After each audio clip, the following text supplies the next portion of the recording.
Hi guys, welcome to Antique Sprinklers. We're back in the land of Rainbird impact sprinklers for today's show, and I'm going to highlight what I feel anyway is a lesser known agricultural impact from the Rainbird line.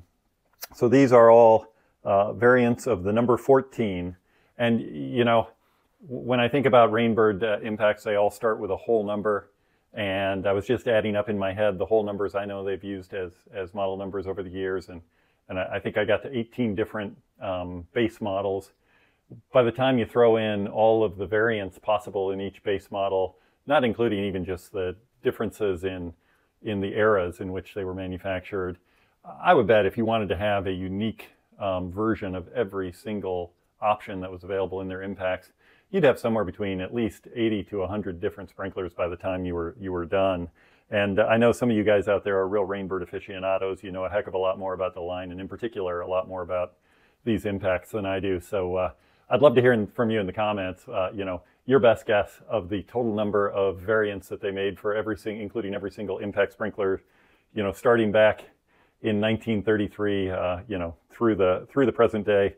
And to make it easy, let's ignore the plastic impacts, you know, no 2045s or anything, just the, you know, the 10s, 14s, 20s, 25s, 29s, etc.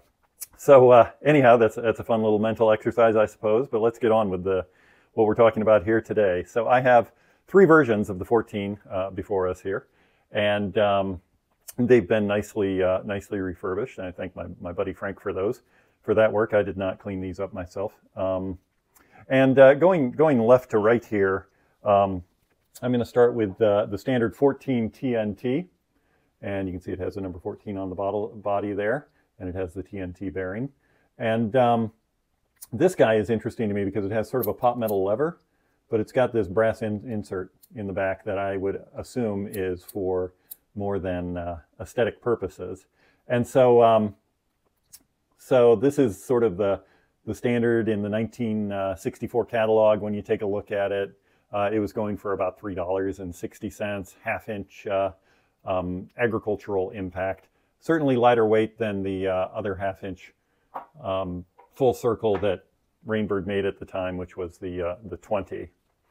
In the middle, I have a 14V, which has its own wedge drive attached to it, and you would see those wedge drives used where, you know, there might be lower pressure, so the sprinkler needs some help in turning, or you might find yourself in freezing conditions. Now, normally they wouldn't leave the spring exposed on this thing if it were meant to be a frost-proof sprinkler, but also where maybe sand would get in between the fulcrum pin and the lever. Just any kind of sort of rough, less than ideal conditions where you want to make sure that sprinkler is still rotating, even if it's at a very low speed.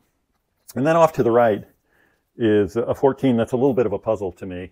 I can't quite figure out what it is, but where I landed, given the fact that it has a brass lever on it, it does not have a wedge, and but it has this bronze bearing, is that maybe this bearing's been changed out at some point in its life.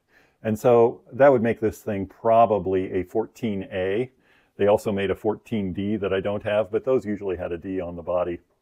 The 14A in the very early days did not have a letter designation on it as well as the number. And what was different about those was the bearing was made out of a type of plastic.